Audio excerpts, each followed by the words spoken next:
the Sports Marketing Machine Podcast, the podcast to help those working in sports level up their marketing skill set so that you can sell more tickets and get more fans to your games. I'm your host, Jeremy Neiser. If this is your first episode or if you've listened to many others, thank you. I appreciate you tuning in. If this is one that you've listened to multiple times, leaving a rating or review on your favorite listening platform would mean the world to me, but also, more importantly, would get this podcast in front of people who are just like you, trying to get more fans to their games. This is part one of a two-part mini-series all about marketing for mini plans. Mini plans for fans are a great way for them to attend a set number of games during the year. It may be a 3-game, maybe a 5, maybe 8, maybe half season, maybe full season, whatever it is. But mini plans are a great way for fans to attend a set number of games during the year. For teams, we typically choose the most popular games or the games that we want to sell out, and oftentimes they're exactly the same. Most popular games and the games we want to sell out, those are the games that we set for our mini plans. Mini plans for teams should be viewed as a long game play. What I mean by that is each time you sell a mini plan package, you want to think to yourself, how do I get this fan to eventually become a season ticket holder? So a mini plan is a stepping stone for the fan to eventually become a season ticket holder, but you as the marketer for the team, you have to think about it. All right, if I do my work this year, can I get this person who's a 3-game plan, can I get them to go to an 8 or a 5 or whatever the next plan is? So you also are thinking, how many years is it going to take for me to turn this mini plan person into a season ticket holder? It is a long game play, and that's how I want you to view mini plans. Sure, they're going to buy 3 games or a 5 or what have you this year, but your goal is, I got to get them to eventually buy season tickets. How do I do that? And that's exactly what we're going to talk about today. So let's pretend for a second, this is the beginning part of the season. You've got a lot going on. We're going to promote mini plans before the start of the season. Part 2 of this mini plan marketing series, which is next week's podcast episode, we're going to talk about what you'll be doing during the season. But right now we're focusing on the preseason. So I'm going to go ahead and assume that you've already set up your pages on your website to promote the packages. You've got everything listed out, what's in the package, the games, the cost, all of that. It's linked to your ticketing software, so if someone clicks to buy, they can hop in there and buy it. And you've probably already posted on it about social media. First step that I would recommend is you take your current list of mini plan buyers. So you had some that bought them last year, but you're segmenting them into the number of games in their package. So if you've got a list of 30 people who bought the 3-game plan, that's a list. You've got 12 people who bought the 8-game plan, that's a list. If you got 60 people who bought the half-season plan, that's a list. You're putting them into their segmented lists. And your single-game buyers, you want to segment them by how many games they attended. So if you can go through and you take all of your single-game buyers from all of the games, and you can see this group of folks came to 2 games, 2 to 5 games. This group of fans came from 6 games to 10 games. So you have them segmented in a few different lists. So your single game buyers, you have them into a spreadsheet. You're organizing them by the number of games they attended. This is the warmest list for your new mini plan holders, depending on the number of games you offer in your mini plan. I recommend starting with a list of fans who attended 2 to 5 games. That's one list. If they attended 6 to 10 games, that's another list. But keep in mind, the more of those segmented lists, you got 6 to 10 if you're in baseball or hockey or what have you, you've got that. That's a list that's going to be shorter than people who attended 2 to 5 games. But you have those in your lists. You could go up as further as you like. Okay, 11 to 15 games and then 16 to 20 if you really wanted to. But there's probably going to get fewer and fewer in those packages sizes of those lists that you have. But I always just started with 2 to 5 games, 5 to 10 games, or 6 to 10 games. So I've got those 2 different lists, and I created a list inside of my email software for those specific single game buyers who attended 2 to 5 games last year. That's a list. Single game buyers who attended 6 to 10 games. That's a list. Another list inside of my email software is my mini plan buyers from last year. Here's my 3-game plan, mini plan buyers. Here's my 6-game or 12 or 8 or whatever it is. So you've got each of your plans in there. We're creating a bunch of different lists in there. So you're probably thinking, why are we creating so many lists? Because people who attend a 3-game mini plan package or who had attended 2 to 5 games during the year are different than people who attend 10 games or have a larger package. So you have to talk to them a little bit differently. Because remember, this is a stepping stone. So we're trying to turn people who are 3-game mini plan buyers into the next level, which is an 8 or a 12 or a 6 or whatever it may be. That's your goal here. So you have to segment your list knowing that I'm going to try and turn these people here to this group here. That's our ultimate goal, is to get them to upgrade to the next level plan. The messaging to renew mini plan holders is going to be different than those who attended games. Obviously, they had the package last year. They came out to the set number of games. So you got to have a little bit different messaging for them versus the messaging for your single game buyers.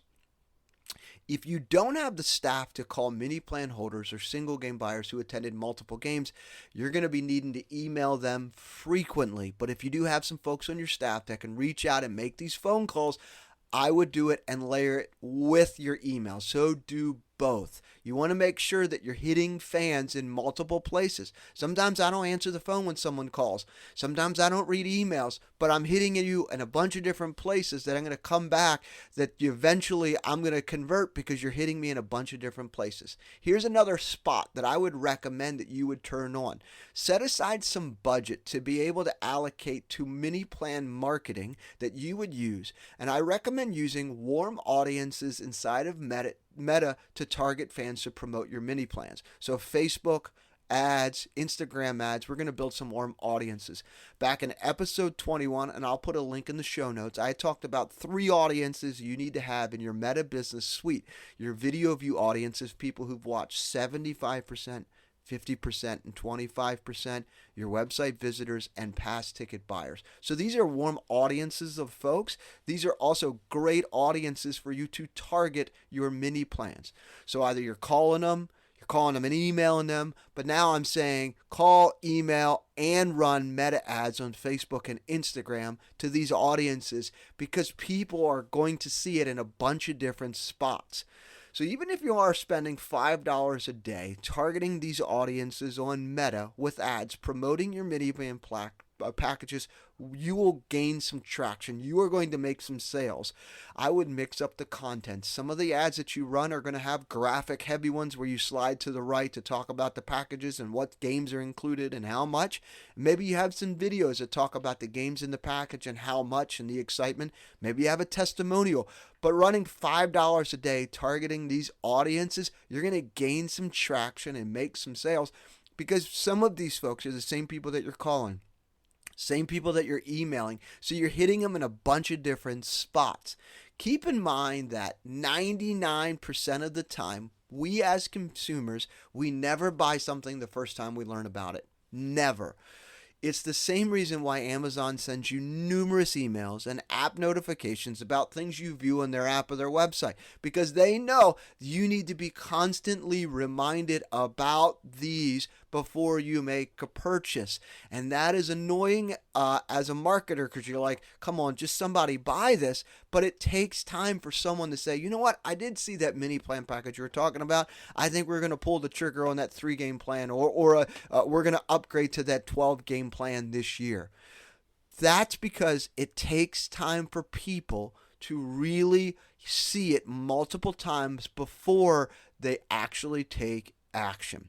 At a high level, if you're calling these fans, you're emailing these fans, they are seeing your paid ads on Facebook and Instagram, you're hitting them on multiple places. The only other option that I would layer on top of that, and I might recommend, and it only depends on the size of your single game audience of folks who attended 2 and 5 games or 6 and 10, is targeted postcards to these single game buyers. The cost of your mini plan has a nuance to that as well. So if you've got 1,000 of these folks who attended 2 to 5 games or 6 to 10, to print a postcard and mail it out, you're talking about $1 each. So you've got 1,000 names, $1,000 that you're going to spend. You're going to have to run the numbers a little bit to say, hey, if I can get 2% of these to convert, or 1% of these to convert to this plan or this plan, how much money would I make? Am I breaking even, or am I going to actually make a profit right out of the gate?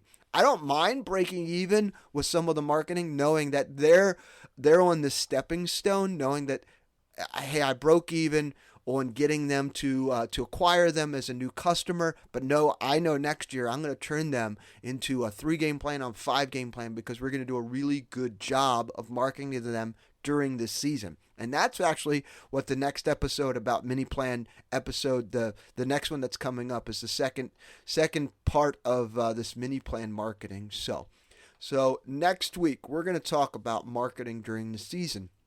We're going to talk about single game buyer communication, mini plan holder communication, in-season marketing, about building relationships, reminders, and so forth. That's on next week's episode, part 2 of this mini plan series. All right, at the end of each episode, I give you a plan of action, the main takeaways from this episode. My biggest takeaway for you is the more touch points, the better. So I'm talking about email marketing, phone calls, and running Facebook and Instagram ads. You're going to sell more tickets this way because you're hitting them in a bunch of different places. Another takeaway is create segmented lists of current mini plan buyers by package and single game buyers by number of games attended. Typically, I recommend 2 to 5 games in one list and 6 to 10 in another one, and put them inside of your email software and email them about the next level of mini plans. Try to get them, if they're a 6 to 10 game, they attended that many. What would be something that would be like an 8 game or a 12 game? Because you want to try to get them to come back to a couple more games. What would that look like? So that's your target for those. If it's 2 to 5, they're in that 3-game, 6-game market target audience there. So you're trying to get them to buy that package. So that's what I would recommend as you create these segmented lists and who you're targeting with the ad or with the promotion of the marketing of the mini plan. Number 3 would be place meta ads targeting 3 audiences: video viewers, ticket buyers, current ticket buyers, and website visitors. Those are your warmest audiences. You're running meta ads. Target those about your mini plans. Many sports teams hire ticket sales trainers to help them improve their process, outreach, and ultimately help them close more deals faster because they're just better on the phone, they're better in person, they're better with their outreach. This is continuing education for ticket salespeople, and it helps them continue to develop, and ultimately the teams make more money. I do the same for marketing directors. Through a combination of marketing training, data consultation, I'll guide your teams on best practices, how to use data to inform decisions for ticket sales, group sales, and merchandise. I'm helping them use your data, not the data from other teams. We're looking at your data and help them make decisions based on your data and marketing training based on best practices. So by helping marketing directors level up their skill set, they become just like those sales reps. They're faster, more efficient, a clear understanding of what's working and what isn't, and they're selling more tickets faster for you, the team. So if you're interested in selling more tickets and growing your fan base by investing in your people, head over to sportsmarketingmachine.com and schedule a call. Until next time.